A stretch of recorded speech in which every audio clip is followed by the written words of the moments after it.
जिस व्यक्ति की नींद मृत्यु के समान शांत हो जाती है, हर सुबह एक नया जन्म होता है। इस नए जन्म के साथ चाहे वो अपने जीवन को एक नई दिशा दे सकते हैं, एक नया मोड़ दे सकते हैं, एक नया आनंद पैदा कर सकते हैं। सूर्य की किरणों की 7 दिन की शुरुआत होती है और पूरी प्रकृति जाग उठती है। अगर अपनी सुबह को बेहतर बनाने के कुछ नियम जान गए तो आपका पूरा दिन आनंद और जोश के साथ बीत जाएगा। आज की जो कहानी आपको सुनाने वाला हूँ, उसमें सुबह की कुछ ऐसे आदतें जान जाओगे जिसके बाद आप अपने पूरे दिन को बेहतर बना सकते हैं। ये उस समय की बात है जब धरती पर बहुत सारे काम इंसानी हाथों से किए जाते थे। इसका मतलब उस समय इतनी ज़्यादा मशीनों का उपयोग नहीं होता था। इंसान खुद मेहनत करता था और अनाज पैदा करता था। आज के युग में तो बहुत सारी मशीनें आ गई हैं जो उन कामों को आसानी से कर देती है। आज से लगभग 200 साल पहले ये काम इंसान ही किया करते थे। एक गांव में मोहन नाम का एक युवक रहता था। खेती करना उनका खानदानी पेशा था। मोहन के माता पिता बहुत ही मेहनती थे। वहीं मोहन बहुत ही आलसी लड़का था। वह किसी भी काम को अच्छे से नहीं करता था। यह कहे कि उसका मन किसी भी काम में नहीं लगता था। उसके माता पिता को अक्सर उसके भविष्य के बारे में चिंता होती थी कि हमारे जाने के बाद कैसे मेहनत करेगा और कैसे अपना पेट भरेगा। उसको खूब डांट लगाने के बाद भी उसमें कोई अंतर नहीं आ रहा था। जैसे जैसे दिन बीतता गया, स्थिति और ज़्यादा चिंताजनक होती चली गई।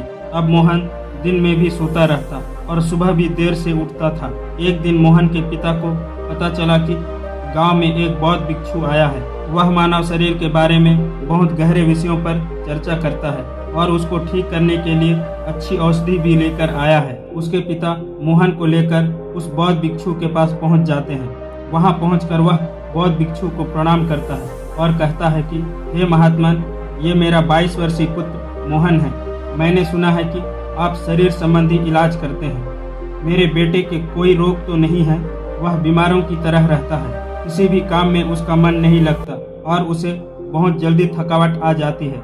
कृपया करके मुझे बताइए कि अगर ये कोई रोग है तो मैं इसका क्या इलाज करूं। यह सुनकर बौद्ध भिक्षु उसी वक्त उसकी नाड़ी जांच करते हैं। उसके बाद उसके पिता से कहते हैं कि इस बच्चे को कोई रोग तो नहीं है, इसे केवल इसके आलस्य ने जकड़ा हुआ है। इसके बाद मोहन से पूछते हैं, तुम सुबह कितने बजे उठते हो? यह सुनकर मोहन के पिता बीच में ही बोल उठते हैं, महाशय, ये तो सुबह सूरज उगने के बाद तक सोता रहता है। इसके बाद बौद्ध भिक्षु पूछता है, इतनी देर उठने का कारण क्या है?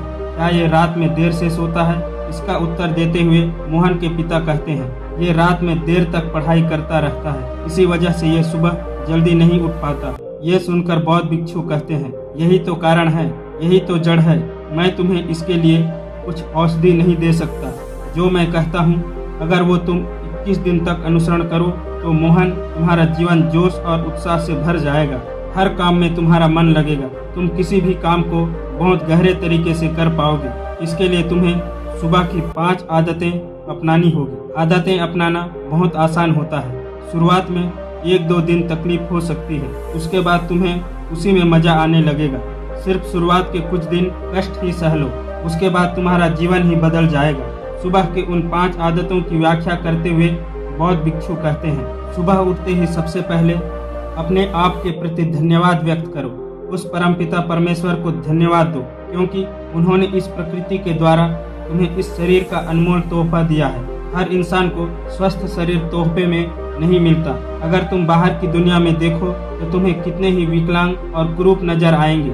हमारी सांसें ही अनमोल तोहफा होती है। पता नहीं कौन सी सांस कब अधूरी छूट जाए, इसलिए इन सांसों में धन्यवाद का भाव प्रकट करें। इसके बाद खुले आकाश के नीचे आकर इस आसमान को, इन हवाओं को, इन पत्तियों को, इन सभी को धन्यवाद प्रकट करो। पंच तत्वों को छुओ और उनके प्रति अपना आभार व्यक्त करो। इससे तुम्हारा जुड़ाव इस प्रकृति के साथ बनेगा, जिससे तुम आनंद से भर जाओगे। इसके बाद अपने कमरे में झाड़ू जरूर लगाओ। इसका मतलब ये होता है कि सारी गंदगी अपने कमरे के साथ साथ अपने दिमाग की गंदगी बाहर कर रहे हो। इसके बाद अपने कमरे में एक मिट्टी के दिए में एक तेल का दीपक जरूर जलाओ। इससे कमरे का वातावरण प्रकाशित हो उठता है। वातावरण में एक अद्भुत शांति छा जाती है। इस दौरान उस दीपक के सामने बैठकर आप अपने शरीर को छुओ, अपने बाल, अपने कान, अपने आँखें, अपना मुंह, जिससे हम मीठी वाणी बोलें, अपने कान, जिससे हम शुभ वचन सुन सके। इन सारे अंगों को छू छू कर उनके प्रति प्रेम का भाव अपने अंदर प्रकट करो। इसके बाद वहीं बैठकर अपनी आंखें बंद करके कोई भी ध्यान जाप जो आप लगाते हैं उस ध्यान को पूरा करें। ध्यान करने से ही आपका दिमाग स्पष्ट होता है। आप पूरे दिन में जो भी काम करने वाले हैं आप उसके प्रति स्पष्ट निर्णय ले सकते हैं। ध्यान आपका मार्गदर्शक है, वो ही आपको सही मार्ग दिखलाता है, इसलिए ध्यान करना बहुत ही आवश्यक होता है। इसके बाद हमारा पूरा दिन आनंद और तनाव मुक्त रहेगा। जब आप ये सारे काम पूरे कर लें तो एकांत में बैठकर एक कागज और एक कलम लेकर पूरे दिन की सूची तैयार कर लें। आप आज के दिन में क्या क्या करने वाले हैं, आप जो भी काम करने वाले हैं उसमें से किसी एक काम में किसी एक जरूरतमंद आदमी के बिना लालच के मदद करने की संभावना जरूर बनाना। अगर आप दिन में कोई भी एक ऐसा काम कर लेते हैं जो आपके लाभ और हानि से परे होता है तो आपको एक अद्भुत आनंद प्राप्त होता है। आपको लगता है कि मैंने आज का दिन कुछ अलग तरीके से जिया है, किसी भी जरूरतमंद की निष्पक्ष भाव से मदद की है। इससे अच्छी बात और क्या हो सकती है। जब आप ये भी पूरी कर लें तो कोई भी प्रेरणादायक गीत अपनी आवाज में जरूर गाएं। आवाज चाहे बेसुरी हो या मीठी हो, भाव सच्चा होना चाहिए, भाव प्रेरणादायक होना चाहिए, भाव संवेदनशील होना चाहिए। जब आप ऐसा गीत गुनगुनाते हैं तो आप जोश और उत्साह से भर जाते हैं। पूरे दिन काम करने के लिए ये गीत आपको ऊर्जा देगा। ये सब करने के बाद आखिर में स्नान करके अपने ललाट के बीच एक चंदन का तिलक अवश्य लगाना।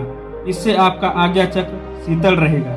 शीतलता आपके पूरे मस्तिष्क में फैल जाएगी।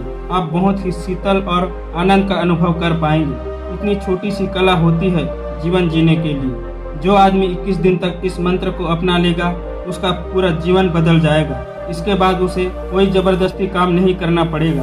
उसे जबरदस्ती अपने मन को उस काम में ढकेलना नहीं पड़ेगा। वो काम भी आपके लिए आनंद बन जाएगा। जीवन एक उत्सव बन जाएगा। जीवन एक जोश बन जाएगा। जीवन में संवेदना फिर से लौट आएगी। जरा सोचिए, जब हम बच्चे होते थे तो हमारे अंदर किसी भी नए काम को लेकर तरंगे उठने लग जाती थी। हम किसी भी काम में जोश और उत्साह डाल देते थे। आखिर आज वो सब क्यों नहीं होता है? क्यों इंसान ने अपने आप को ही जटिल बना लिया है? एक नए सवेरे की तरफ बढ़ते हैं। चलो बुढ़ापे से बचपन की ओर चलते हैं। उन उम्मीदों को फिर से जगाते हैं। चलो आज हम अपनी कब्र से उठ जाते हैं, खुद जीते हैं और दूसरों को भी जीना सिखलाते हैं। चलो आज हम जीवन को एक नई दिशा देते हैं। तो दोस्तों, कैसी लगी ये कहानी आपको? कमेंट सेक्शन में जरूर बताना। मिलते हैं अगली कहानी में। तब तक के लिए अपना ख्याल रखें। धन्यवाद।